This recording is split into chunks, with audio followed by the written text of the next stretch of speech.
president talked about the importance of investing in younger Americans last night. CBS News national correspondent Lana Zak met with some of them. 4 undergraduate students from the University of Iowa. They all got together for a watch party. All of them had cast their very first presidential vote in the 2024 election. Watch this. Raise your hand if you voted for Trump. Raise your hand if you voted for Harris. Raise your hand if you thought that the president did a good job in the State of the Union tonight.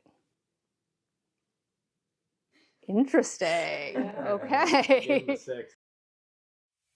And Lana Zak is joining us now this morning from Iowa City. So tell us a little bit more about what you heard from these young folks.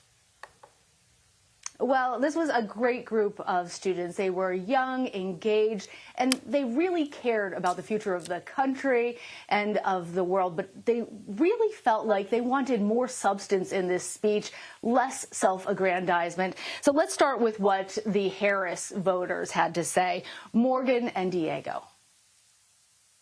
So on a scale of 1 to 10, what do you give the president's speech? I would give it like a 2 or a 3. It's no doubt that he's very patriotic for the country, which is very important, his patriotism. I think for me, the reason why his patriotism isn't convincing for my belief that he is a good president is because of the fact that his patriotism doesn't lie with the American people. I think it lies with more of his beliefs. I think for me, I would give it a 2. I think his speech did not bring anybody together, and I think it just divided us further. And Diego comes from an immigrant background himself, and we talked a bit about how painful it is to hear immigrants and people like his father who came to this country scapegoated. And it feels like in this moment that people, whether they came with legal status or didn't come with legal status, are all being scapegoated for America's problems. And that was part of what he really had a problem with. He really wished that the president had acknowledged Renee Good and Alex Preddy as American citizens in that moment. Let's now listen to a little bit of what the Trump voters, Caitlin and Lincoln, had to say.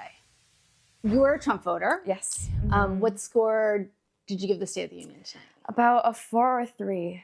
Yeah. Kind of a low score. Fairly low, yes. What's the reason for such a low score?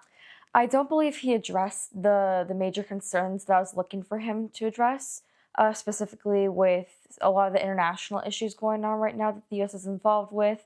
He missed the mark on a lot of things, but I feel like he did do a very good job at showing the country where a lot of people's where their loyalty lies, I suppose.